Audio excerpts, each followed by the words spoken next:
ஹல்லேலூயா. கர்த்தருடைய வார்த்தையின் மேல் பசி தாகத்தோடு இந்த வேத பாடத்துக்கு வந்திருக்கிற உங்கள் ஒவ்வொருவரையும் கர்த்தர் விசேஷித்த விதமாக ஆசீர்வதிப்பாராக. தானியேல் தீர்க்கதரிசியின் புஸ்தகத்திலே கடந்த 4 வாரங்களாக நாம் தியானித்து வருகிறோம். இன்றைக்கு தியானிக்கும்படி தானியேல் 3ஆம் அதிகாரத்தை எடுத்துக்கொள்ளுங்கள். தானியேல் தீர்க்கதரிசியின் புஸ்தகம் 3ஆம் அதிகாரம். பழைய ஏற்பாட்டிலே 1322ஆம் பக்கத்தில் இருக்கிறது. ராஜாவாகிய நேபுகாத் நேச்சார் 60 முழ உயரமும் 6 முழ அகலமான ஒரு பொற்சிலையை பண்ண வைத்து பாபிலோன் மாகாணத்தில் இருக்கிற தூரா சமவெளியிலே நிறுத்தினான். 6ஆம் வசனம். எக்காளம், நாதஸ்வரம், கிண்ணரம், வீணை, சுரமண்டலம், தம்புரு முதலான சகலவித கீத வாத்தியங்களின் சத்தத்தையும் நீங்கள் கேட்கும்போது நீங்கள் தாழ விழுந்து ராஜாவாகிய நேபுகாத் நேச்சார் நிறுத்தின பொற்சிலையை பணிந்து கொள்ள கடவீர்கள். ஸ்தோத்திரம். நேபுகாத் நேச்சாரை ஆண்டவர் தெரிந்து கொண்டார். நேபுகாத் நேச்சார் மூலம் அநேக காரியங்களை ஆண்டவர் செய்ய வேண்டும் என்று தீர்மானித்தார். கடந்த புதன்கிழமை பேசும்போது சொன்னேன், இனிமேல் என்ன சம்பவிக்க போகிறது என்ற நினைவோடு நேபுகாத் நேச்சார் படுக்க சென்ற போது ஆண்டவர் வரப்போற காலத்தை ஒரு தரிசனத்தின் மூலமாய் அவருக்கு காண்பித்தார். அந்த தரிசனத்தின் தலை பொன்னால் செய்யப்பட்டிருந்தது. அவனுடைய கைகளும் மார்பும் வெள்ளினால் செய்யப்பட்டிருந்தது. அதனுடைய வயிறு வெண்கலத்தால் செய்யப்பட்டிருந்தது. கால்கள் இரும்பால் செய்யப்பட்டிருந்தன. பாதங்கள் இரும்பும் களிமண்ணும் கலந்த கலவையாய் இருந்தது. அவர் அந்த சிலையை பார்த்தபோது, பிரகாசமான பயங்கரமான சிலையை பார்த்தபோது அவருடைய உள்ளம் கலங்கினது. தானியேல் அதற்கு விளக்கம் கொடுத்தார்.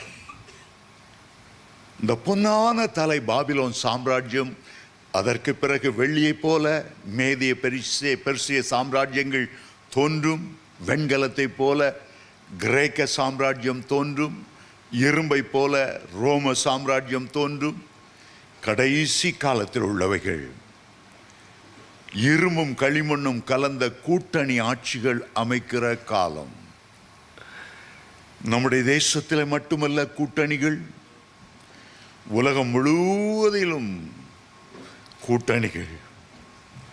இந்தியா 7 நாடோடு சேர்ந்து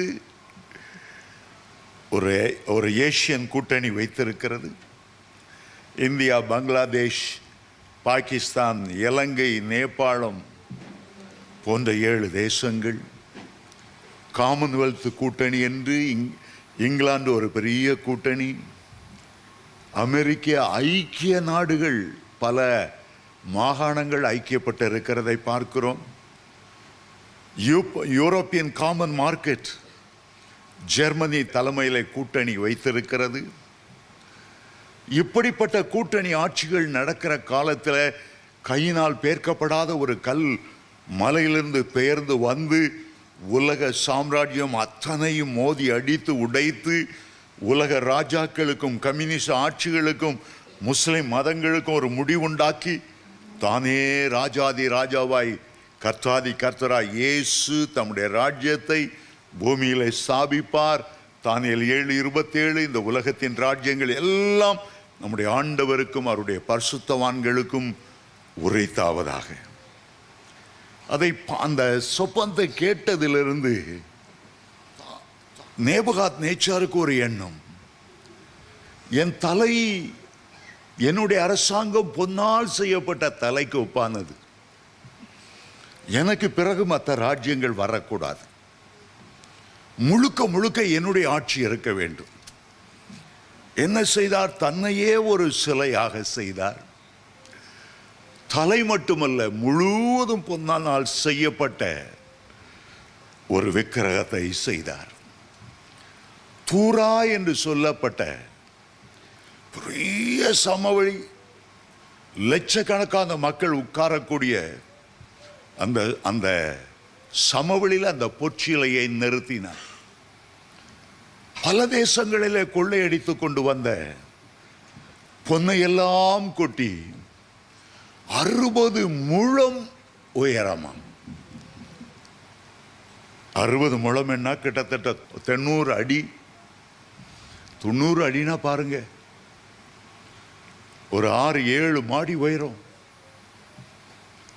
60 முழ உயரம், 6 முழ அகலம். அதற்கு வாத்திய கருவிகள் வாசிப்பதற்கு 6ஆம் வசனத்தில் பார்த்தோம், 6 வித வாத்திய கருவிகள். 60 முழ உயரம், 6 முழ அகலம், 6 வாத்தியங்கள். இதெல்லாம் சாத்தானுடைய 666க்கு அடையாளமாக இருக்கிறது. தற்செயலா இந்த எண்ணெய் அவர் எடுத்துக்கொள்ள வரவில்லை. 6ஆம் நாளிலே மனுஷன் உருவாக்கப்பட்டான். அவனுக்கு இந்த பூமியில் 6000 ஆண்டுகளை ஆண்டவர் கொடுத்தார். அவனை மீட்பதற்காக 6 மணி நேரம் சிலுவையில் தொங்கினார். ஆனால் சாத்தான் மனுஷனை ஏமாற்றி அவனுடைய ஆளுகை பெற்று 666 என்கிற எண்ணெய் அவன் சுதந்தரித்து கொண்டான். 666ல் 3 ஆறு இருக்கிறது. ஒரு ஆறு அவன் வலு சர்ப்பம் என்று அழைக்கப்படுகிறது. அடுத்த 6 மிருகம் என்று சொல்லப்படுகிற அந்தி கிறிஸ்துவுக்கு அடையாளம். அடுத்த 6 அவன் கள்ள தீர்க்கதரிசி என்பதற்கு அடையாளம். இப்பொழுது நேபுகாத் நேச்சாருக்கு பின்னால் இருந்து அந்த அந்தி கிறிஸ்துவனுடைய ஆவி அவனுடைய உள்ளத்தில் ஏவி ஒரு பொற்சிலையை செய்திருக்கிறான். 60 முழ உயரம், 6 முழ அகலம், 6 கீத வாத்தியங்கள். அந்த கீத வாத்தியங்கள்ல 2வது வாத்தியத்தை நீங்க பார்த்தா அதுக்கு நாகசுரம்.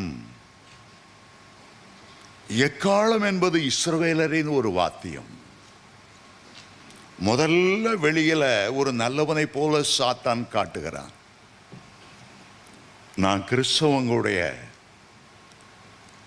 அந்த எக்காலத்தை தான் முதல்ல வைத்திருக்கிறேன்.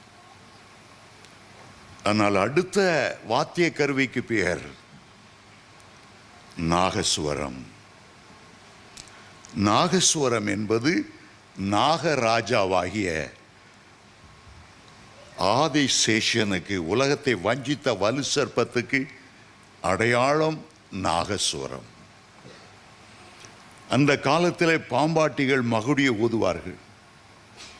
அப்படியே அசைந்து அசைந்து ஊத ஊத அந்த கருநாக பாம்பு நடனமாடும்.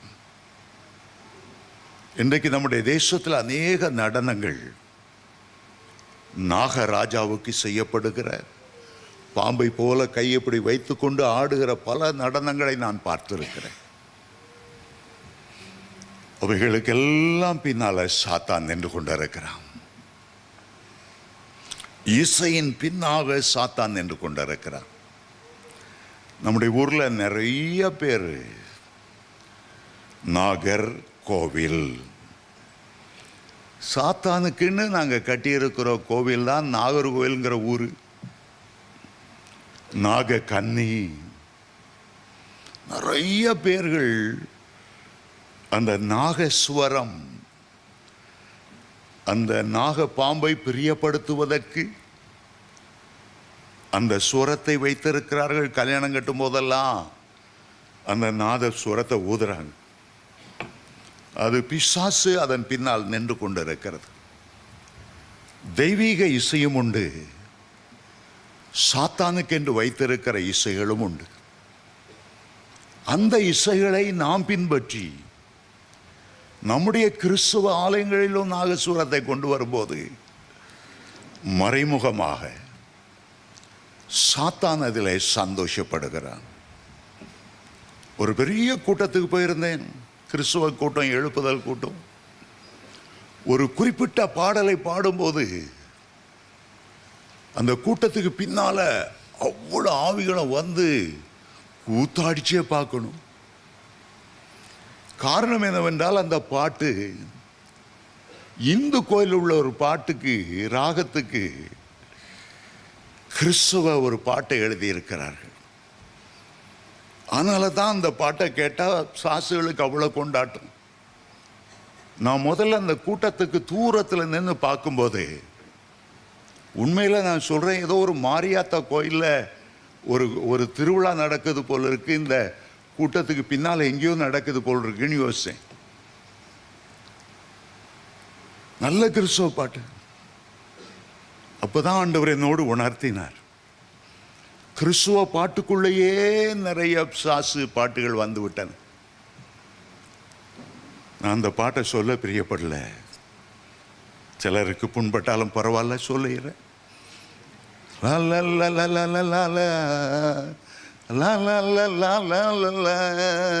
மரியாதா பூரியா அந்த வேப்பங்குழுத கட்டி பாடுற அந்த பாட்டு ராகம் சாத்தானுடைய பாட்டா இருக்கிறனால சாசுகளுக்கெல்லாம் ஒரே கொண்டாட்டம். நம்ம கிறிஸ்துவ உலகத்தில் எல்லாரும் பாடுற பாட்டு, எந்த கூட்டத்துக்கு நான் போனாலும் அந்த சில பாடுகள் இருக்கு, பாடாதுங்கன்னு சொல்லுவேன். இங்கிலாந்து தேசத்தில் கொஞ்ச நாளைக்கு முன்னால் பீட்டில்ஸ் என்ற ஒரு பேய் வணக்கத்தார் பாடின ஒரு பாட்டு கிறிஸ்மஸ் ஆல்பத்தில் எல்லாம் இருக்கும்.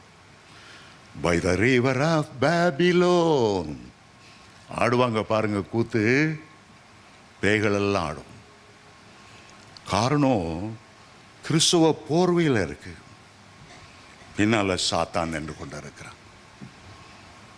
இன்றைக்கு நிறைய பிசாசு பாடல்கள், பாப்பு பாடல்கள், அந்தர்கள்லாம் பின்பற்றி ஒரு பரிசுத்தமான இசையை அவங்க கொச்சையாக்கி விட்டாங்க.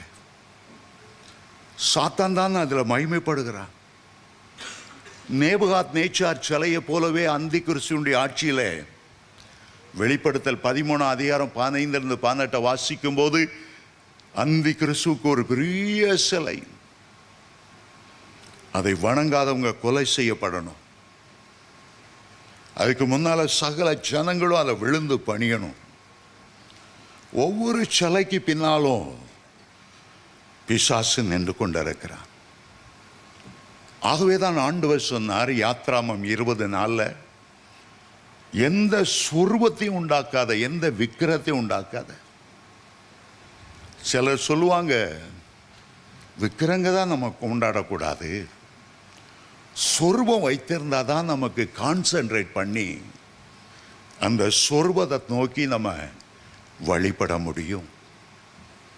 ஆனால் யாத்ராமம் 20:4 வாசி பாருங்க, எந்த சொருபத்தை ஆகிய நீ உண்டாக்காத, நீ அதை நமஸ்கரிக்காத, நான் எரிச்சல் உள்ள தேவனா இருக்கிறேன்.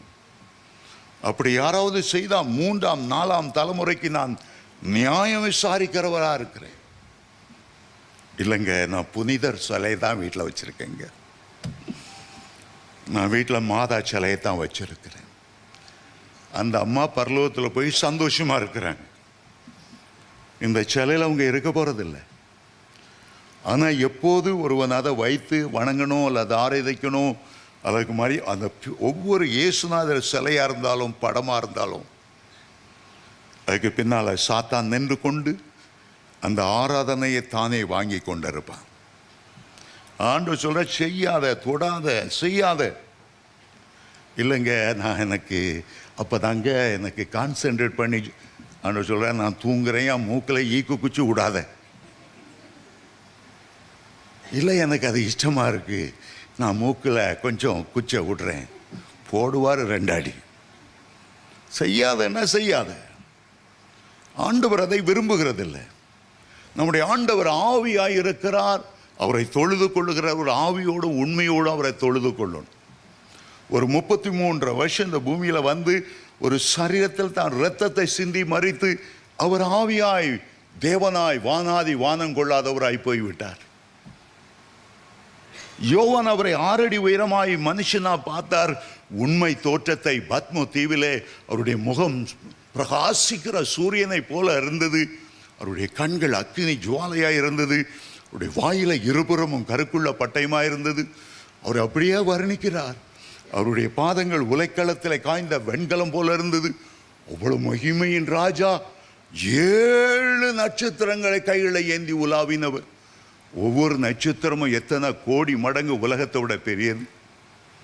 அவருக்கு போய் இங்கே உள்ளவங்களெல்லாம் ஒரு படம் வரைஞ்சிக்கிட்டு, இங்கே உள்ளவங்கெல்லாம் அவருக்கு தாடியெல்லாம் நல்லா அழகாக ஷேப் பண்ணி ஒதுக்குன மாதிரி ஒதுக்கி, சில இயேசுவானர் படத்தை பார்த்தா கிழமை மாதிரி இருக்கு.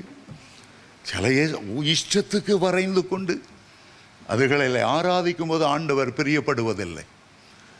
யோவான் அவ்வளவு நெருங்கின சிஷ்யனா இருந்தாலும் இயேசு யார் என்று அறிந்த போது செத்தவனை போல அவருடைய பாதத்தில் விழுந்தார். அப்போஸ்தலனாகிய பவுல் சொல்லுகிறார், கிறிஸ்துவை மாம்சத்தின்படி நாங்கள் அறிந்திருந்தாலும் இனி ஒருபோதும் மாம்சத்தின்படி அறியோம். நம்முடைய ஆண்டவர் ஒருவர் தான் ஆராதனைக்கு பாத்திரர், துதிக்கு பாத்திரர், ஸ்தோத்திரத்துக்கு பாத்திரர். அவர்தான் ராஜாதி ராஜா. அவர்தான் உலகங்களை உண்டாக்கினவர். வானம் அவருக்கு சிங்காசனம், பூமி அது அவருக்கு பாதபடி. உயரமும் உன்னதமான சிங்காசனத்தில் வீற்றிருக்கிறவரை கேலி செய்கிறது போல சின்ன உருவத்தை வைத்துக்கொண்டு நம்மை நாமே ஏமாற்றிக் கொண்டிருக்கிறோம். கர்த்தருடைய வருகையில் அவர் மகிமையின் ராஜாவாக பிதாவின் மகிமை பொருந்தினவராய் மகிமையான தூதர்களோடு வரும்போது 6 அடி உயரமாகவே இயேசுவை பார்த்தவர், குழந்தை இயேசுவாகவே மரியாளின் மடியிலே பால் குடித்து கொண்டு செயல்பட திராணியற்றவராய் இவர்கள் எண்ணிக்கொண்டிருக்கிற இயேசுவாக அல்ல. அந்த நேரம் யோவான் செத்தவனை போல விழுந்தது போல இவங்க விழுந்து செத்தே போயிடுவாங்கன்னு நினைக்கிறேன். கர்த்தரை பெரியவராய் பாருங்கள், மகிமையின் ராஜாவாய் பாருங்கள். சின்ன சிலைக்குள்ளோ படத்துக்குள்ளோ அவரை அடக்கி வைக்க முடியாது. இன்றைக்கும் ஒவ்வொரு ஆராதனைக்கு பின்னால, விக்கிர ஆராதனைக்கு பின்னால சாத்தான் நின்று கொண்டிருக்கிறான். அவனுக்குன்னு சில இசைக்கருவிகளை வச்சிருக்கிறான். மைக்கேல் ஜாக்சன் ஒரு பாடகன், அவன் பாடும்போது பிசாசினுடைய அனாயிண்டிங் வரும். நம்ம நினைத்து கொண்டு இருக்கிறோம் ஆவியானவர் தான் அந்த அனாயிண்டிங் தருகிறார். அதே போல சாத்தானுக்குன்னு ஒரு நெகட்டிவ் அனாயிண்டிங் இருக்கிறது. சாத்தானுடைய இசை பாடும்போது, அவன் பாடும்போது பார்த்தா நிறைய பேர் ஸ்லைன் ஆயிடுவாங்க. கீழே விடுறதெல்லாம் பரிசுத்த ஆவியால விழுகிறது என்று தேவனுடைய பிள்ளைகள் நினைக்கக்கூடாது. அந்த ஆவி கிரியை செய்து வரும்போது நிறைய பேர் பைத்தியங்களாய் மாறுவார்கள், கொலைகாரர்களாய் மாறுகிறார்கள். அந்த இசை அவ்வளவு கேடுபாடு உள்ள இசை. இன்றைக்கு கிறிஸ்துவ பாடல்களும் கூட அவனுடைய இசையை பின்பற்றி பெரிய கூட்டத்தை சேர்க்க விரும்புகிறோம். ஆட்டம் பாட்டம் கொண்டாட்டம் இருந்தால்தான் வாலிபர்களை பிடிக்க முடியும் என்று எண்ணி சாத்தானுடைய வலையிலே போய் சிக்கிக் கொள்ளுகிறார். நம்முடைய ஆண்டவர் ஆராதனைக்கு பாத்திரர். நாம் அவரை ஆவியோடும் உண்மையோடும் பாடும்போது அவர் ஆசீர்வாடுகிறார், மகிழ்ச்சி அடைகிறார். நான் ஆவியோடும் பாடுவேன், கர்த்தரோடும் பாடுவேன் என்று அப்போஸ்தலனாகிய பவுல் சொன்னார். தாவீது ஒரு சங்கீதக்காரன். 1 சாமுவேல் 23 முதலாம் வசனத்தில் இஸ்ரவேலின் பாடல்களை இன்பமாய் பாடின தாவீது, இரட்சணிய பாடல்களை என்னை சூழ்ந்து கொள்ளும்படி செய்யும் விடுதலையின் பாடல்கள். ஆண்டவராய் இயேசு பிறக்கும்போது தேவ தூதர்களின் பாடல்கள், சகரியாவின் பாடல்கள், எலிசபெத்தின் பாடல்கள், சிமியோனின் பாடல்கள், மரியாளின் கீதம், நிறைய தேவதூதர்கள் எல்லாம் உன்னதத்தில் இருக்கிற தேவனுக்கு மகிமையும் பூமியிலே சமாதானமும் மனுஷர் மேல் பிரியமுண்ட பாடினார்கள். ஆனால் அதே நேரத்தில் ஒரு பக்கம் அது தேவனுடைய ஈவாய் இருந்த போதிலும், ஒரு பக்கத்தில் அது தெய்வீக பிரசன்னத்தை கொண்டு வருகிறதா இருந்தாலும், சாத்தானுடைய இசையை குறித்து தேவனுடைய பிள்ளைகளை எச்சரிக்கையார்கள். கிறிஸ்துவ உலகத்திலெல்லாம் ஒரு 20-30 வருஷத்துக்கு முன்னால பரிசுத்த அலங்காரத்துடனே கர்த்தரை தொழுது கொள்ளுங்கள், அந்த பயபக்தி எல்லாம் போய்விட்டது. கிறிஸ்துவ உலகத்தில் கூத்தாட்டங்கள் கொஞ்சம் கொஞ்சமாய் நுழைந்து விட்டது. ஆண்டவரை ஆராதிக்கிறதை விட்டுவிட்டு ஜனங்களை என்டர்டெயின்மெண்ட் பண்றதுக்காக சினிமா மாடல்ல பல கலர்கள் டக்கு டக்கு டக்குன்னு கலர் மாற்றி, பச்சை கலர், மஞ்சள் கலர், அதுக்கேற்றபடி இசை கொச்சையாய் போய்விட்டது. சாத்தான் ஒரு காலத்தில் ஆராதனை வீரனாய் இருந்தான். அவன் அதிகாலை மகன் என்று அழைக்கப்பட்டவன். எசேக்கியேல் 28:13-14 வாசிக்கும் போது அவனுடைய சரீரத்தில் அவ்வளவு கீத வாத்தியங்களும் பொருத்தப்பட்டிருந்ததா. காப்பாற்றுவதற்காக அவன் அபிஷேகம் பண்ணப்பட்ட கேருபாய் இருந்து அக்கினியின் கற்கள் மத்தியில் அவன் உலாவினான். அவன் விழுந்த போது அந்த இசையும் கொச்சையாக்கப்பட்டது. அவனை ஆராதிக்க அவனுக்குன்னு சில கூட்டங்கள் அந்த கோயில்களில் கொடைகள் நேரத்தில் சாசுகள் செத்தவர்களை நரகத்துக்கு அழைக்கும் போது ஒரு மேளதாளத்தோடு அழைத்துட்டு போறதெல்லாம் நம்ம பார்க்கிறோம். அவனுக்குன்னு ஒரு இசை வைத்திருக்கிறாங்க. கிறிஸ்துவ அங்கே போய் அவன் இசையை கடன் வாங்கி ஆராதனைக்கு பயன்படுத்தக்கூடாது. எந்த இசை கர்த்தருடைய இசை தேவ பிரசன்னத்தை கொண்டு வருகிறது, எந்த இசை சாத்தானுடைய இசை நாம் அறிந்து கொள்ளணும். ஒருவர் இரவெல்லாம் இந்த பாப் மியூசிக், சில பிசாசின் இசையில், அவர் கிறிஸ்தவ தான், கிறிஸ்தவருடைய பேரில் எழுதப்பட்ட பாட்டு தான், அதை ராத்திரியெல்லாம் கேட்டுட்டு இருந்தார். காலையில் மன நிலைமை அவருக்கு சரியில்லாமல் போயிட்டு உடனே ஊழியக்காரர்களுக்கு ஆள் அனுப்பினார். அவருடைய மனைவி, என் புருஷனுக்கு என்னமோ நடந்துட்டுது, கொலவெறியில் இருக்கிறார், தயவுசெய்து வந்து ஜெபிங்க. உடனே ஊழியக்காரங்க ஓடுனாங்க. ஜோமணி ஜோமணி ஜோமணி ஜோமணி. திடீர்னு அந்த சர்ப்பத்தை போல சீர்றார். ஏ சர்ப்பமே, உன்னை நான் கொலை பண்ண போறேன் கத்தி எடுத்துக்கிட்டார். தான் பிள்ளைய போய், நீதாமா சர்ப்பம், உனக்குள்ள சர்ப்பம் இருக்கிறது. ஒரு 3 வயசு பையன், அவனை கொலை பண்ண போயிட்டார். நல்ல வேளை அந்த ஊழியக்காரர் தடுத்து நிறுத்தி சோமண்ணி சோமண்ணி பல மணி நேரங்களுக்கு பிறகு அவருக்கு விடுதலை உண்டானது. என்ன செய்தீங்க? ராத்திரி எல்லாம் அந்த இசைய காதில் இயர்ஃபோனை மாட்டி கேட்டுட்டு இருந்தேன். பயங்கரமான ஒரு நிலைமை. இலங்கையில் ஒரு வாலிபன் இப்படித்தான் ஒரு குறிப்பிட்ட பாடனுக்கு அடிமையாகி அந்த இசையில் என்ன செய்யறோன்னு தெரியல,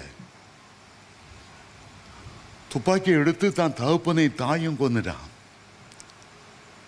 அப்படிப்பட்ட ஒரு சாத்தானிய ஆளுகை அவனுக்குள்ள கொண்டு வந்துட்டு அந்த இசை தடுக்க போன வேலைக்காரனை ஷூட் பண்ணி மொத்தம் 3 பேரை கொன்னு அவன் இன்னைக்கு ஜெயிலில் கிடக்கிறான். அவனை சந்திக்க போன ஊழியக்காரர்களை பார்த்தோன்னு சொன்னான், ஜனங்களை எச்சரிங்க, எங்கள் அப்பா எவ்வளோ அருமையானவர், என்னுடைய தாய் எவ்வளோ தியாகம் செய்து என்னை வளர்த்தாங்க, நான் எங்கள் அப்பா அம்மாவை அவ்வளோ நேசிப்பேன், எப்படித்தான் இந்த காரியத்தை நான் செய்தேன்னு இன்னைக்கு வரைக்கும் எனக்கு தெரியல. அழுது அழுது அழுது வேதனைப்பட்டு என்ன பிரயோஜனம்? செத்த தகப்பன் தாய் மீண்டும் வருவாங்களா? இன்னொருவனும் இப்படித்தான் இசைக்கு அடிமையாக இருந்தா. அந்த இசை நிகழ்ச்சியை பார்த்த உடனே தான் ஏதாவது பெரிய காரியம் செய்யணும், ஒரு அசாதாரணமான காரியம் செய்யணும். கண்ணாடியில பார்க்கிறான், அவன் முகம், அவன் சொல்றான், ஏய் என்ன ஏண்டா முறைக்கிறா, கண்ணை குத்திடுவேன். வீட்டுல இருந்து ஒரு பல்பை கலட்டினான், அந்த கண்ணாடியை போய் குத்துன்னு குத்திட்டு இருக்கா. உனக்கு ஒன்றும் நடக்கலன்னு பார்க்குறியா, இப்போ பார். அதே பல்பு எடுத்து தான் கண்ணை குத்திக்கிட்டான். கண்ணுக்குள்ள இருந்து அவ்வளவு ரத்தம். ஒரு பயங்கரமான காலம், ஒரு பயங்கரமான காலம். வாலிப பிள்ளைகளை எச்சரிக்க வேண்டியது காலம். இந்த பாபிலோனிய ஆவிகள் எல்லாம் எங்கிருந்து வருகிறது? நேபுகாத் நேச்சார் சிலையை உண்டாக்க சொன்னது மட்டுமல்ல, அந்த சாத்தானிய இசையையும் தன்னுடைய ஜனங்களுக்குள்ளே புகுத்தி சாத்தானிய வழிபாட்டை கொண்டு வர அவன் முயற்சித்தான். 147 சங்கீதத்தில் சங்கீதக்காரன் சொல்லுகிறான், கர்த்தரை துதியுடன் பாடி கொண்டாடுங்கள், நம்முடைய தேவனை சுர மண்டலத்தாலே கீர்த்தனம் பண்ணுங்கள். யோசபாத் தன்னுடைய யுத்தத்துக்காக ஆண்டவரால் சொல்லப்பட்டபடி பரிசுத்தரை துதிக்கிற பாடல்களை முன் நிறுத்தி அவன் செய்தான். அப்போது அவனுடைய விரோதிகள் அவனுக்கு விரோதமாய் வெட்டுண்டு விழுந்தார்கள். பரிசுத்த ஆராதனையின் அதனுடைய மதிப்பே தனி. ஆவியோடும் உண்மையோடும் ஆண்டவரை வரவேற்று என் ராஜா இறங்கி வாரும் என்று கூப்பிடும்போது துதிகளின் மத்தியில் வாசம் பண்ணுகிறவர். சங்கீதம் 22:3 ஆண்டவரை அப்படி சொல்லுகிறது. பரலோக துதியில வாசம் பண்ணுகிறவர்கள் தேவனுடைய பிள்ளைகளுடைய துதியை கேட்டு அவர் இறங்கி வருவார். அவர் வரும்போதே அங்கே அற்புதங்களும் அடையாளங்களும் நடந்துவிடும். இங்கே ஆராதிக்க சொன்ன போது பலரும் அந்த கிட்டத்தட்ட 99.9 அவ்வளவு பேரும் பணிந்து வணங்கிட்டாங்க. தரைகுப்புற விழுந்து வணங்கினார்கள். சாத்தானுடைய எண்ணம் ஏக்கமெல்லாம் ஆராதனைக்குரியவரை தொழக்கூடாது, தன்னை ஆராதிக்க வேண்டும். அதனால தான் இன்றைக்கு பாருங்க, சில ஆவிகள் நம்ம தமிழக அரசியல்வாதிகளை பிடிச்சி அவன் நிறுத்தின ஒரு பெரிய 60 அடி முளை உயரம் போல இன்னைக்கு அரசியல்வாதிகள் கட் அவுட் வைத்து கொண்டே இருக்கிறாங்க.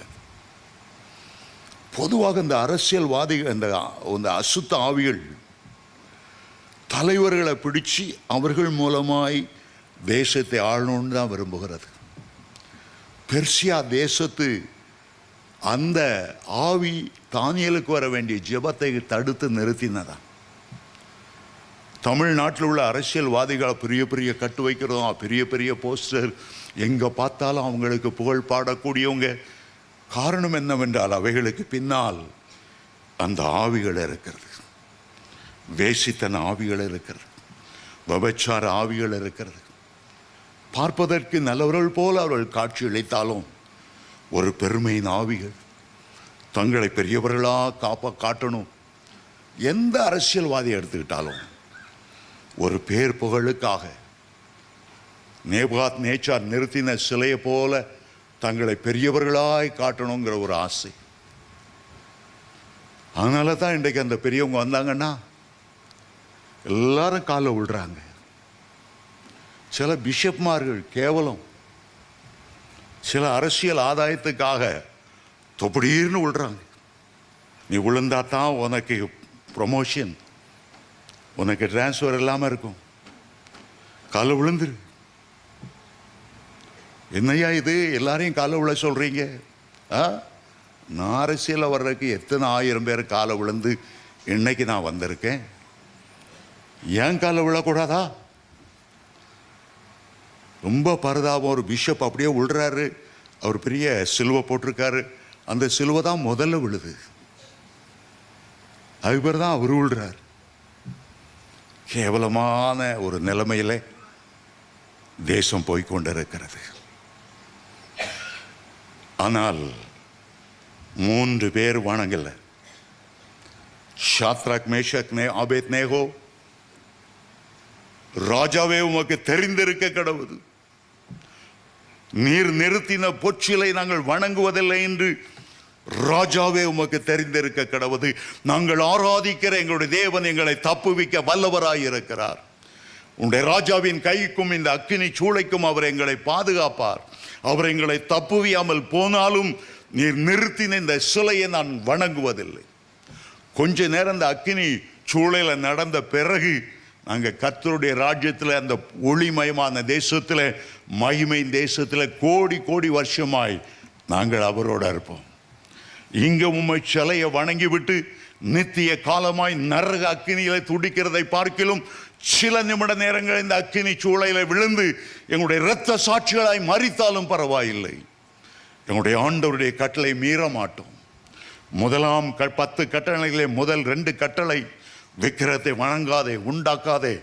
அந்த கட்டளைகளை மீற நாங்கள் பிரியப்படவில்லை. எங்கள் தேவன் எங்களோடு இருக்கிறார், எங்களை அவர் தப்புவிப்பார். தைரியமாய் நின்றார்கள். நீங்க கர்த்தருக்கு தைரியமாய் நிற்கும் போது உங்க ஆபீஸ்ல ஆயுத பூஜை நடக்கும், தீபாராதனை நடக்கும். கிறிஸ்துவங்களே கை கட்டி முன்னுக்கு நின்று அப்படி இப்படி ஒத்திட்டு இருப்பாங்க. நில்லுங்க, கர்த்தருக்கா நில்லுங்க. ஆயுத பூஜைக்கு பணம் கொடுக்க மாட்டேன்னு சொல்லுங்க. அரசாங்க பீரோ தான், இங்க அந்த இதெல்லாம் இங்கெல்லாம் அடிக்கக்கூடாது. நீங்க வைராக்கியமாய் நின்றால் ஆண்டவர் உங்களுக்காக அதிக வைராக்கியமாய் நிற்பார்கள். ஹல்லேலூயா. சங்கீதம் 55:15 சொல்லுகிறார், ஆபத்திலே நானே அவனோடு இருந்து அவனை தப்புவிப்பேன். சிங்க கெபியிலே போடப்பட்ட போது தானியேலை பாதுகாத்தவர் எங்களையும் பாதுகாக்க வல்லமை உள்ளவராய் இருக்கிறார். ஆமென். ஹல்லேலூயா. நேபுகாத் நேச்சார் ஏற்கனவே கோப வெறி உள்ளவன். சொப்புனங்கட்டு சொல்லலைன்ன உடனே ஞானிகள் எல்லாரையும் கொலை பண்ணோன்னு தேடினவை. அவன் முகத்தில் எரிச்சலும் கோபமும் எப்போதும் குடிக்கொள்ளும். காரணம், அவனுக்குள்ளே இருந்தவன் சாத்தான். சாத்தானுடைய ஒரு சுவாபம் கொலை சுவாபம். காயினுக்குள்ளே புகுந்த போது அவனுடைய முகநாடி வேறுபட்டதான். நல்லா இருந்தவன் பிசாசு உள்ள புகுந்த உடனே முகநாடி வேறுபட்டது. யூதாசுக்குள் புகுந்த போது அவன் நாண்டு கொண்டு சத்தான். பிசாசு புகும்போது எல்லாவற்றையும் மாற்றுகிறான். ஆனால் ஷாத்ராக் மேஷக் ஆபேத்நேகோ வணங்குவதில்லை, உறுதியாய் நின்றார்கள். ராஜா கோபத்தில் அந்த சூளையை 7 மடங்கு சூடாக்க கட்டளையிட்டார். என்னுடைய கைக்கு தப்பு வைக்கிறவன் யார்? உங்களுடைய தெய்வம் தப்பு வைக்குமா பார்க்கலாம். அவனுக்கு சரித்திரம் தெரியாது. அப்படி கர்த்தருக்கு விரோதமாய் சவால் விட்ட பார்வோனையும் அவனுடைய சேனைகளை ஆண்டவர் சிவந்த சமுத்திரத்தில் தள்ளினார். தேவ பிள்ளைகளுக்கு விரோதமாய் கர்த்தருக்கு விரோதமாய் சவால் கொடுக்கும் போது ஆண்டவர் அதை ஏற்றுக்கொள்ளுகிறார். கர்த்தர் தெரிந்து கொண்டவர்களுக்கு விரோதமாய் நிற்பவன் யார்? அவருடைய பிள்ளைகளுக்கு ஆக்கினைக்குள்ளாக தீர்க்கிறவன் யார்? கர்த்தர் அவருடைய பட்சத்தில் நிற்கிறவர். 7 மடங்கு அக்கினி சூளை சூடாக்கப்பட்டது. அந்த பாபிலோன் தேசத்தில் பெரிய பலசாலிகள்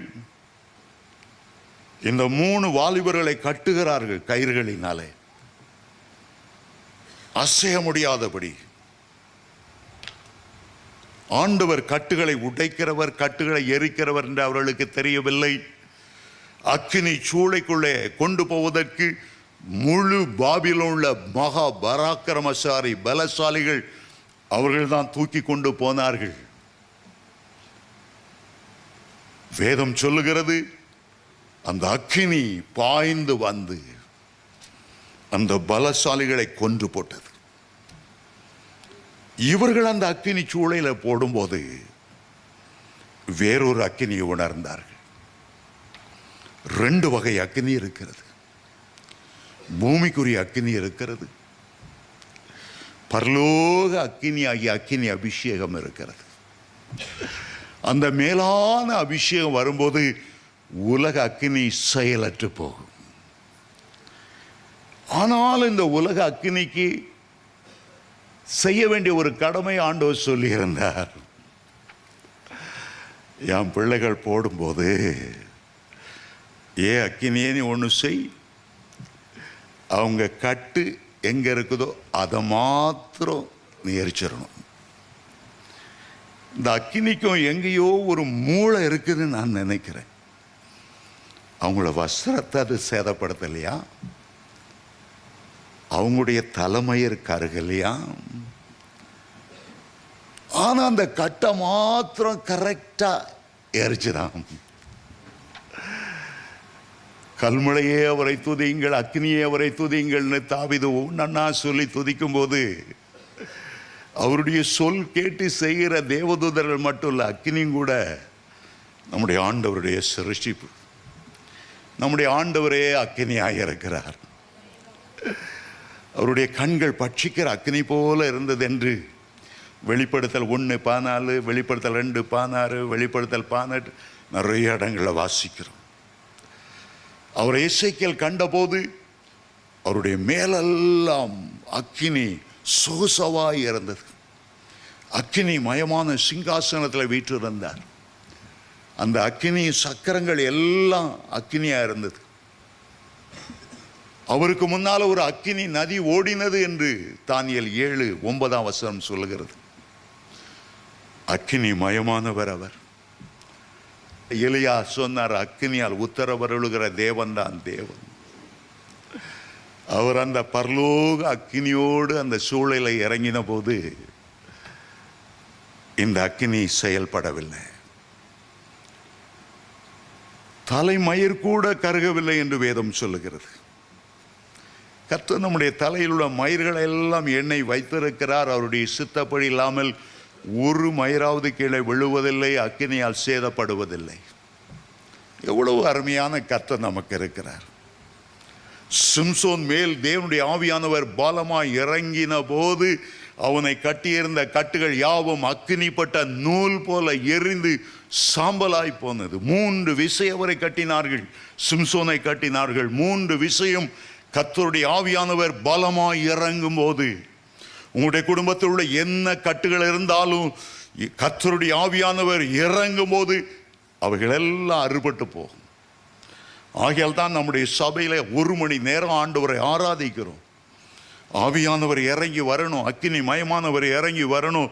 அது என்ன மரண கட்டு இருந்தாலும், என்ன செய்வின கட்டு இருந்தாலும், 1000 மந்திரவாதிகள், மலையாள மந்திரவாதிகள், முஸ்லிம் மந்திரவாதிகள் செய்த எல்லா கட்டுகளும் உடைக்க வல்லமை உள்ளவர் நம்முடைய ஆண்டவர். அந்த கட்டுகள் எல்லாம் அறிந்து போயின. திடீரென்று நேபுகாத்நேச்சார் பார்க்கிறார். 3 பேர் அல்லவா அக்கினி நம்ம கட்டி உள்ள போட்டோம், தெரியாம 4வது யாரையோ அது கட்டிட்டாங்களோ? இல்ல, 4 பேரை கட்டினாலும் கூட அவங்க பரிசுத்தாவியால நிரம்பி இருக்கலன்னா அவங்கள அந்த அக்கினி சுட்டெரித்து போட்டிருக்கோம். இப்போ உலாவுகிற ஆள் 4வது ஆள் யார்? அவருடைய சாயல் தேவகுமாரனுக்கு ஒப்பான ஒரு மகிமையான சாயலாய் இருக்கிறது. கட்டுண்டவர்களாய் போட்டோம், விடுதலை உள்ளவர்களா இருக்கிறாங்க. அக்கினி சூளையில் அவங்க உலாவுறாங்க. சில புத்தகங்கள்ல, பழைய காலத்து புத்தகங்கள்ல அந்த 4 பேருடைய பாடல்கள் அக்கினி சூளையில என்ன பாட்டு பாடினாங்களா ஆண்டவரை துதித்து? The song of the Hebrew young men. தள்ளுபடி ஆகமத்தில் அந்த பாடல் இருக்கிறது. நான் வாசிச்சதில்லை, அதை பற்றி நான் கேள்விப்பட்டு இருக்கிறேன். அவங்க உலாவுகிறார்கள், அவங்க உலாவுகிறார்கள். நேபுகாத்நேச்சாருக்கு பெரிய ஆச்சரியம். இந்த 4வது ஆள் யார்? இன்றைக்கு நாம் அதை குறித்து ஒரு 5 குறிப்புகளை நாம் வேகமாய் பார்க்க போகிறோம். முதலாவது, அந்த 4வது ஆள் வாக்குத்தத்தம் செய்தவர். வாக்குத்தத்தம் செய்தவர். என்ன வாக்குத்தத்தம் செய்தார்? ஏசாயா 43:2 சொல்லுகிறது, நீ தண்ணீர்களை கடக்கும் போது நான் உன்னோடு இருப்பேன், ஆறுகளை கடக்கும் போது அது உன்மேல் புரளுவதில்லை, அக்கினியிலே நடக்கும் போது வேகாதிருப்பாய், அக்கினி ஜுவாலை உன் பேரில் பற்றாது. அந்த தேவன் வாக்குத்தத்தத்தில் உண்மையுள்ள தேவன். நான் உன்னை விட்டு விலகுவதில்லை, உன்னை கைவிடுவதில்லை என்று யோசுவா 1:5 சொன்னவர், விலகாதவர், கைவிடாதவர், அக்கினி சூளையில உலாவுகிறவர். மத்தேயு 28:18 உலகத்தின் முடிவு பரியந்தம் சகல நாட்களிலும் நான் உங்களோடு இருப்பேன்.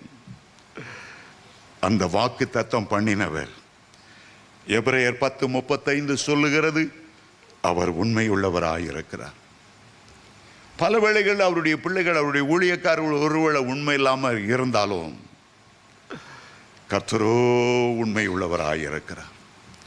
2 தீமோத்தேயு 2:13 அப்படி சொல்லுகிறது, பொய்யுரைக்க அவர் ஒரு மனிதன் அல்ல, மனமாற அவர் ஒரு மனு புத்திரனும் அல்ல என்று என்னாகமம் 23:19 இருக்கிறது. ஏசாயா 54:10 சொல்லுகிறது, பயப்படாதே, நான் உன்னுடனே கூட இருக்கிறேன், திகையாதே, நான் உன் தேவன். ஏசாயா 54:10 சொல்லுகிறார், மலைகள் விலகினாலும் பர்வதங்கள் நிலை பெயர்ந்தாலும் என் கிருபை உன்னை விட்டு விலகாது, என்னுடைய சமாதானத்தின் உடன்படிக்கை நிலை பெயராமலும் இருக்கும். அவர் சொன்னதை செய்கிறவர். அவருடைய பெயர் தேவகுமாரன், அவருடைய பெயர் இயேசு, அவருடைய பெயர் மேசியா, அவருடைய பெயர் கிறிஸ்து, அவருடைய பெயர் இம்மானுவேல். தேவன் நம்மோடு கூட இருக்கிறார், அக்கினி சூளையிலும் நம்மோடு இருக்கிறவர். அவர் வாக்கு தத்தம் பண்ணினவர். சிங்க கெபில போடப்பட்டால் அங்கே இருப்பார், நெருஞ்சில் முள்கள் மத்தியில் நின்றாலும் உன்னோடு கூட இருப்பார். எந்த இடத்துல நீ நின்றாலும் யூத ராஜசிங்கம் உன்னோடு கூட இருப்பார். ஏசாயா 63:9 ஒரு அருமையான ஒரு வசனம் உண்டு. அவருடைய நெருக்கத்திலெல்லாம் அவர் நெருக்கப்பட்டாராம். நாம் நெருக்கப்படுகிற வேளையிலே, அக்கினி சூளையில் நடக்கும்போது, பிரச்சனை வரும்போது, போராட்டங்கள் வரும்போது, நம்முடைய எல்லா நெருக்கங்களிலும் அவன் நம்மோடு நெருக்கப்படுகிறார். அவருடைய சமூகத்தின் தூதனானவன் நம்மை விடுவிக்கிறார். பூர்வ காலமெல்லாம் நம்மை சுமந்து கொண்டு வந்தவர். எத்தனை அருமையான பண்ணினவர், வாக்கு தத்தம் பண்ணினவர், உண்மையுள்ளவர். இரண்டாவது, அந்த 4வது யாழ் யார்? ஷாத்ராக், மேஷக், அபேத்நேகோவின் விசுவாசத்தை கனம் பண்ணுகிறவர். நம்மில விசுவாசத்தை துவங்குகிறவர், விசுவாசத்தை முடிய செய்கிறவர் என்று எபிரேயர் 12:1 சொல்லுகிறது.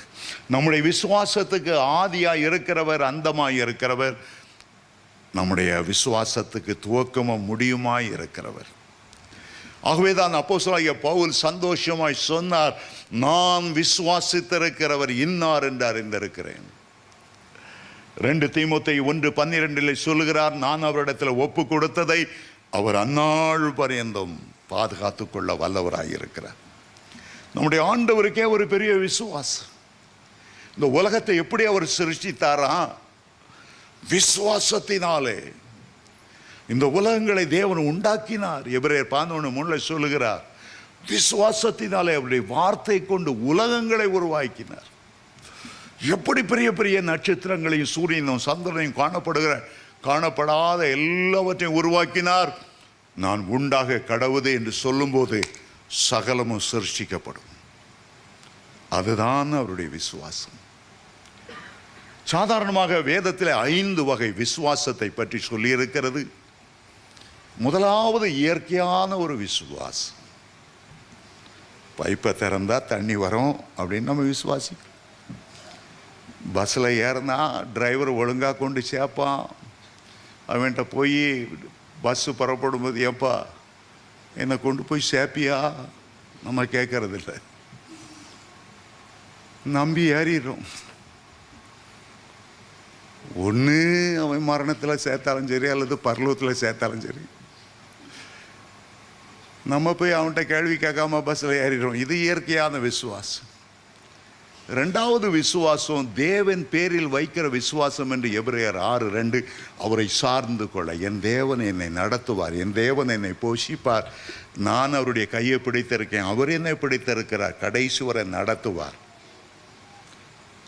ஆண்டவரை சார்ந்திருக்கிற விசுவாசம் அஸ்திபாரங்களில் ஒன்றான விசுவாசம். மூன்றாவது வகை விசுவாசம், ஆவியின் வரங்கள் 9 சொல்லும்போது வல்லமையான வரம் 3ல் ஒரு வரம் விசுவாசம் வரும். அடுத்தது சோமளிக்கிற வரம், அடுத்தது அற்புதங்களை செய்கிற வரம். விசுவாசம் நமக்கு முன்னால் பாதைகளை ஆயத்தம் பண்ணி செயல்பட போகிறது. சோமளிக்கிற வல்லமை செயல்பட போகிறது. மரித்தோரை உயிர்ப்பிக்கிற வல்லமை செயல்பட போகிறது. நமக்குள்ள விசுவாசத்தை உருவாக்குகிறது. கர்த்தருக்காக பெரிய காரியங்களை செய்யும்படி ஏவி எழுப்புகிறது. இன்னொரு விசுவாசம் சர்வாயுத வர்க்கங்கள் என்று எபேசியர் 6ஆம் அதிகாரத்தில் வாசிக்கிறோமே. விசுவாசம் என்னும் கேடகத்தை பிடித்து கொண்டு நெல்லுங்கள், சாத்தான் எய்கிற அக்கினி ஆஸ்திரங்களுக்கு தப்பும்படி. அது ஒரு கேடகம், அது ஒரு போராயுதம், அது ஒரு சர்வாயுத வர்க்கம். ஐந்தாவதாக விசுவாசம் என்று சொல்லும்போது ஆவியின் கனிகளும் கூட ஒரு விசுவாசம். 9 கனிகளை கலாத்தியர் 5:22-23 வாசிக்கும் போது அங்கே விசுவாசத்தை நான் வாசிக்கிறோம். 5 வகை விசுவாசம். இந்த எபிரேயர் வாலிபர்களுக்கு என்ன விசுவாசம்? எங்களை ராஜாவின் கைகளுக்கு ஆண்டவர் தப்புவிப்பார். ரெண்டாவது விசுவாசம், நான் அக்கினி சூளையில் போடப்பட்டாலும் நாங்கள் இந்த பொற்சிலையை வணங்க மாட்டோம், தலை குனிய மாட்டேன். அதற்கு ஒரு பெரிய விசுவாசம். ஆகவே ஆண்டவர் விசுவாசத்தை கனப்படுத்துகிறவராய் அவர்கள் மத்தியில் இறங்கி வந்தார். 4வது ஆள் விசுவாசத்தை கனப்படுத்துகிறவர். 3ஆவதாக அந்த 4வது ஆள் யார்? அவர் மகா அன்புள்ளவர், அன்போடு கரம் பிடித்து உலாவுகிறவர், உன்னை தனிமையாய் இருக்க விடுவதில்லை என்று சொல்லுகிறவர். பாருங்கள், ஒருவனாய் யாக்கோபு போகும்போது ஆண்டவர் கூடவே இன்னொரு ஆளாய் வந்தார். இரவிலே தரிசனமானார். நீ போகிற இடமெல்லாம் நான் உன் கூட வருவேன், உன்னை திரும்பி வர பண்ணுவேன்.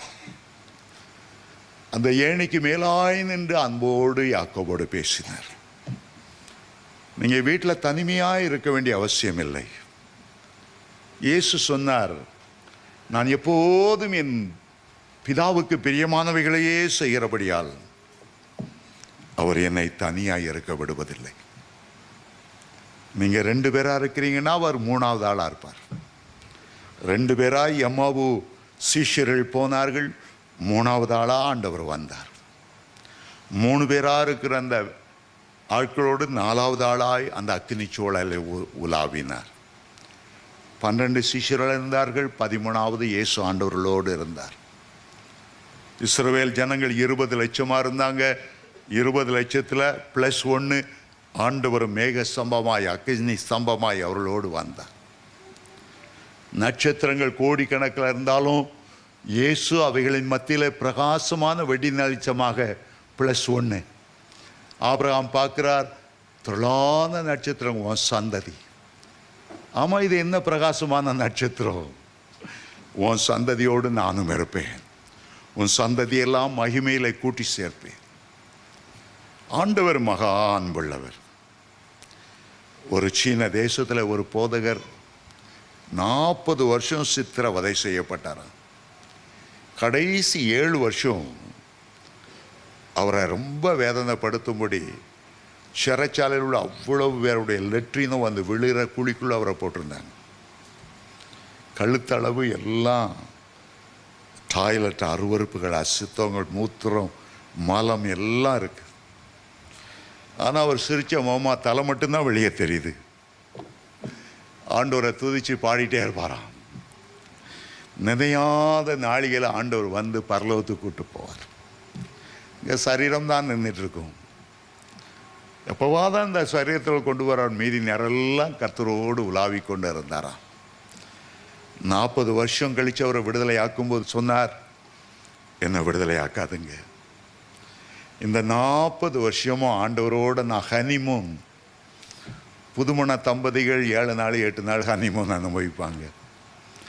நான் 40 வருஷம் வெளியில் இல்லாத ஒரு பெரிய மகிழ்ச்சி. இந்த சித்திரவதை நேரத்தில் ஆண்டவர் நினையாத நாளிகளை வருவார்ன்ட்டு வருகை பற்றி தான் எல்லாரும் பேசுவாங்க. ஆனால் இந்த டஞ்சனில் நினையாத நாளில் ஆண்டவர் தூக்குவார், மார்போடு அணைப்பார், கொஞ்சி கொண்டே இருப்பார் நாட்கணக்காக. நினையாத நாளில் அந்த அக்கினி சூளையில் ஆண்டவர் இறங்கினார். அவங்க கூட எதிர்பார்த்திருக்க மாட்டாங்க. அந்த 4வது ஆள் மகா அன்புள்ளவர், தாய் தேற்றுவது போல தேற்றுகிறவர், அவருடைய பெயரே தேற்றரவாளன், தகப்பன் பிள்ளைக்கு இறங்கிறது போல இறங்குகிறவர், ஒரு சிநேகிதனோடு முகமுகமாய் பேசுகிறது போல பேசுகிறவர், ஆற்றி தேற்றி அரவணைத்து நம்முடைய கண்ணீரை துடைத்து அதை ஆனந்த களிப்பாய் மாற்றுகிறவர், மகா அன்புள்ளவர். 4வதாக அந்த 4வது ஆள் யார்? அக்கினி மயமானவர், அக்கினியால் அபிஷேகம் பண்ணுகிறவர். எபிரேயர் 1:7, சங்கீதம் 104:4 சொல்லுகிறது, தம்முடைய ஊழியக்காரரை அக்கினி ஜுவாலையாய் மாற்றுகிறவர், பாவம் நெருங்காத ஒரு அக்கினியாய் மாற்றுகிறவர், சோதனை மேற்கொள்ளாத ஒரு அக்கினி ஜுவாலையாய் உன்னை மாற்றுகிறவர். நீங்கள் கர்த்தருக்காக பக்தி வைராக்கியத்தோடு அக்கினியாய் நிற்கும் போது சகரியா 2:5 சொல்லுகிறது, உன்னை நான் அக்கினி மதிலாய் சூழ்ந்து கொள்ளுவேன்.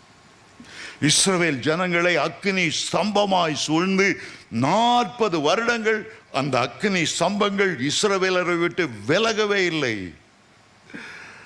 எந்த ஓநாய் அங்கே வரக்கூடாது, எந்த குள்ள நெறி வரக்கூடாது, எந்த துஷ்ட மிருகமும் வரக்கூடாது, எந்த கொள்ளிவாய் பிசாசுகளும் வரக்கூடாது, எந்த சர்ப்பங்களோ தேள்களோ வரக்கூடாது. அக்கினி தூணாய் நின்றவர், அவர் அக்கினி மயமானவர். அவருடைய வாயிலிருந்து இருபுறமும் கருக்குள்ள பட்டயம் புறப்பட்டது. வெளிப்படுத்தல் 1:16 வாசிக்கிறோம். அவர் நாவு பட்சிக்கிற அக்னியை போல இருக்கும் என்று ஏசாயா 30:27 வாசிக்கிறோம். அவர் அக்னி மயமானவர். கடைசியாக அவர் யார்? அவர் புறக்கணிக்கப்பட்டவர். ரொம்ப துக்கமாய் அதை வாசிக்கும் போதும் தியானிக்கும் போதும் என் உள்ளம் உடைவது உண்டு. நேபுகாத் நேச்சர் அந்த சூளையை பார்க்குறான். 4 பேர் உலாவுறாங்க. 4வது ஆள் தேவகுமாரனுக்கு ஒப்பானவர். 4 பேர் உலாவுறாங்க. ஆனால் நேபுகாத் நேச்சர் 3 பேரை தான் கூப்பிட்டார். ஷாத்ராக் மேஷாக் ஆபேத்நேகோ என்பவர்களே வெளியே வாங்க. அந்த 4வது ஆள் அங்கே நிற்கட்டும், அவர் வர வேண்டாம், அவர் வர வேண்டாம். 3 பேரை தான் அவன் கூப்பிட்டான். இந்த ஷாத்ராக் மேஷாக் ஆபேத்நேகோ வெளியே வரும்போதாவது, ஆண்டவரே நீர் எங்களோடு வரும், நீர் இந்த பாபிலோன் தேசத்தை ஆளுகை செய்யும், நீர் எங்களோடு வரணும். அவங்களும் கூப்பிடல. அங்கேயே நிறுத்தி வைத்து விட்டு இந்த 3 பேர் மட்டும் வெளியே வந்தாங்களா. சிலர் ஆண்டவர் எப்போதுமே வெளியே நிறுத்தி வச்சுக்கிறாங்க. லவோதிக்கா சபை பெரிய சர்ச், ஆண்டவரை வெளியே நிறுத்திட்டாங்க. உள்ள ஆராதனை நடக்கு, சாட்சி நடக்கு, பிரசங்கம் நடக்கு, இயேசுவானவர் உள்ள வர முடியல.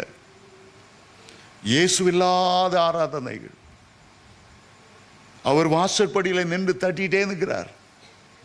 அட்லீஸ்ட் இந்த சர்ச்சில் ஒரு ஆளாவது எனக்கு உள்ளத்தை திறக்க மாட்டானா? வெள்ளைக்காரர்கள், பணக்காரர்கள், அதிகாரிகள் ஆராதிக்கிற ஒரு சர்ச்சில் புதிதாய் ரட்சிக்கப்பட்ட ஒரு வாலிபன் அழுக்கு துணியோடு ஆண்டவரை ஆராதிக்க வந்தான். அவங்க வாசலை தடுத்து நிறுத்திட்டாங்க. பெரிய பெரிய ஆட்கள், ஆராதிக்கிற மந்திரிமார்கள், அதிகாரிகள், நீ வேற ஏதாவது சபையை சேர்ந்துக்கோ. அவன் சொன்னான், இந்த வட்டாரத்தில் வேற சபைகள் இல்லையே, உள்ள வராட்டாலும் பரவாயில்ல, நான் வெளியே உட்காந்து நான் ஆராதிக்கிறேன்னு சொல்லி வெளியே உட்காந்துட்டான். அங்கே பார்த்தா இன்னொருத்தர் உட்கார்ந்துட்டு இருக்கிறார். இவன் கண்ணீரோடு கேட்டான், நான் உள்ளே போய் ஆண்டவரை ஆராதிக்கணும்னு ஆசை, நான் இயேசு மேலே ரொம்ப அன்பு, அவர் தான் என் பாவங்களை மன்னித்தார், ஒரு பெரிய சந்தோஷம், தேவனுடைய பிள்ளைகளோடு பரிசுத்தவான்களோடு சந்தோஷமாக ஆராதிக்க வந்தேன். இவங்க விடலை, என்னையும் கூட உள்ள விடலைன்னு அடுத்தவர் சொன்னார். ஐயா, நீங்கள் தான் நல்லா இருக்கீங்களே, உண்மையுமா விடலை?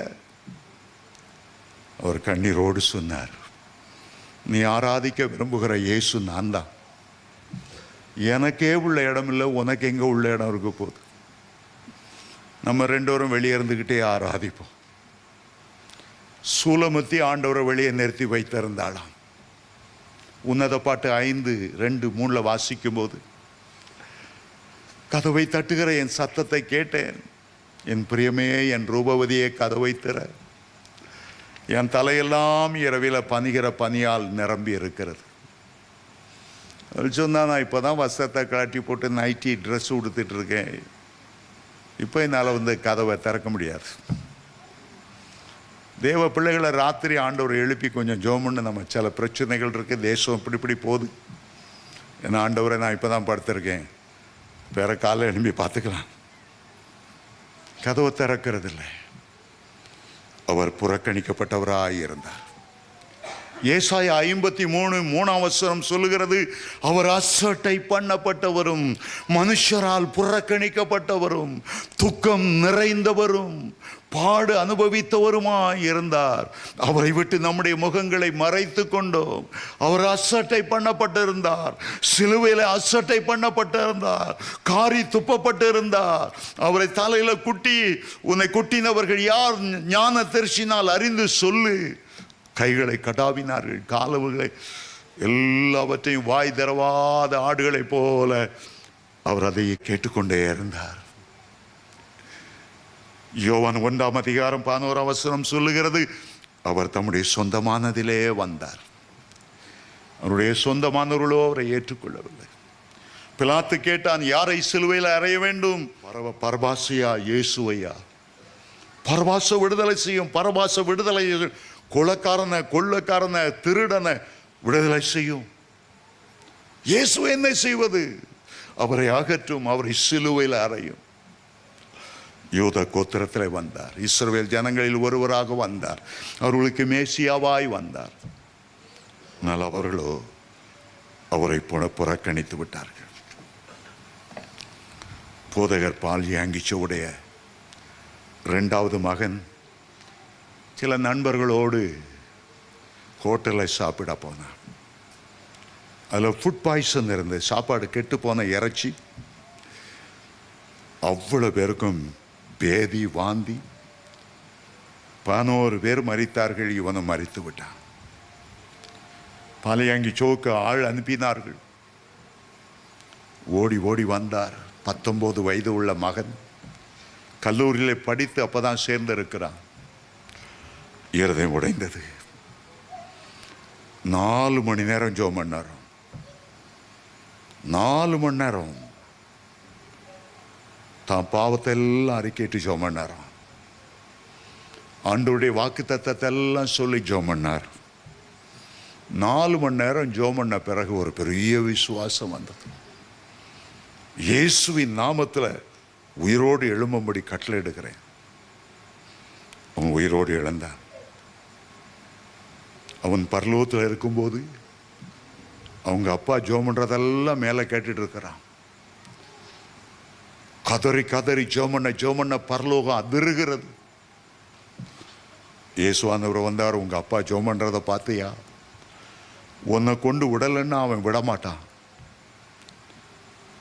ஆனால் அவருடைய மகன் சொல்லுகிறான், நான் பூமிக்கு வரல, பரலோகம் கோடி கோடி மடங்கு அழகா அருமையா மகிமையா இருக்கிறது. அவரை கூட்டி கொண்டு வந்து இயேசு அவனை விட்டார். இயேசு அவனும் தான் இறங்கி வந்தார்கள். இவன் பாடியில் அசைவு ஏற்பட்ட உடனே பாலியாங்கி சோக்கு மகிழ்ச்சி தாங்க முடியல. மகனேன்னு கட்டி அணைச்சி ஆனந்த கண்ணீர் விட்டு மகனே மானே மானேன்னு துடிக்கிறார், அழுகிறார். எல்லாரையும் பார்த்து என் மகன் மரித்தான், உயிரோடு வந்துட்டான், என் மகனை பாருங்க வாங்க எல்லாரையும் கூப்பிட்டு இருக்கிறான். மகன் சொன்னா, என்னப்பா ஆண்டவருக்கு நன்றி சொல்லாம என்ன கட்டி பிடிச்சி முத்தம் கொடுத்துட்டு இருக்கிறீங்களே, ஏன் அவரை புறக்கணிச்சிங்க? பரதாமா ஆண்டவர் நின்று புறப்பட போறார், ஒரு நன்றி சொல்லுங்க.